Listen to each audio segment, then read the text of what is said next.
इसका सॉल्यूशन हमें मिलेगा ई की पावर माइनस एप्सिलॉन अपॉन के टी कैंसिल हो गया तो का स्क्वायर है ना.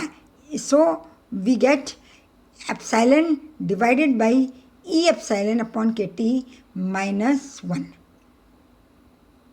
This is equation number 7. अब इस इक्वेशन में हम एप्सिलॉन जो कि एवरेज एनर्जी है उसकी वैल्यू सब्स्टिट्यूट कर दें. किसके बराबर होगा ये? H nu. तो हमारे पास आ जाएगा average energy epsilon bar is equal to H nu upon E की पावर एच न्यू अपॉन के T -1. This is the average energy of oscillator. इस तरीके से हम देख सकते हैं कि यहाँ ऑक्सीलेटर की दोलित्र की औसत ऊर्जा के टी न होकर कितनी होती है? It is equal to H nu divided by e की पावर एच न्यू अपॉन के टी -1. ये प्लैंक रेडिएशन लॉ कहलाता है. प्लैंक का विकिरण नियम के नाम से जाना जाता है. अब यदि हम यह देखें कि number of resonators in frequency range mu and mu plus d mu per unit volume, अर्थात कितने दोलित्रों की संख्या प्रति इकाई आयतन में जिनकी आवृत्ति म्यू से लेकर म्यू प्लस डी म्यू की परास में की रेंज में है, उनका नंबर कैपिटल एन किसके बराबर होगा? It is given by 8 pi mu square c cube d mu, जहाँ डी म्यू जो है वो आवृत्ति, छोटी आवृत्ति है, यानी जो परास है, रेंज है, वो बहुत छोटी है. This is equation number 8.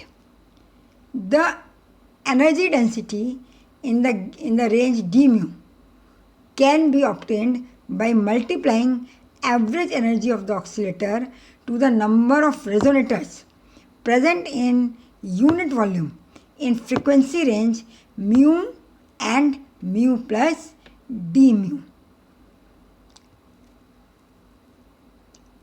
ऊर्जा घनत्व डी म्यू परास के अंदर ऊर्जा घनत्व को कैसे निकालेंगे? इसको निकालने के लिए एवरेज एनर्जी ऑक्सीलेटर की औसत ऊर्जा, दोलित्र की औसत ऊर्जा को रेजोनेटर जो कि इकाई आयतन में उपस्थित हैं उनकी संख्या से गुणा करना पड़ेगा, जिनकी आवृत्ति म्यू और म्यू प्लस डी म्यू परास के बीच में है. यदि हम ऐसा करते हैं तो क्या आ जाएगा? ई म्यू डी म्यू बराबर 8 पाई एच म्यू क्यूब अपॉन सी cube d mu 1 upon E की पावर एच न्यू अपॉन के T minus 1.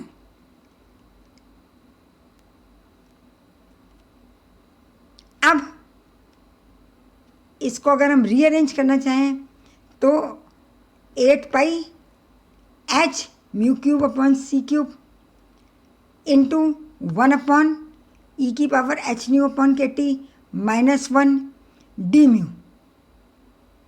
This is equation number 9 and this equation is also a form of Planck radiation law. इसे हम Planck वितरण का नियम कहते हैं. Thank you.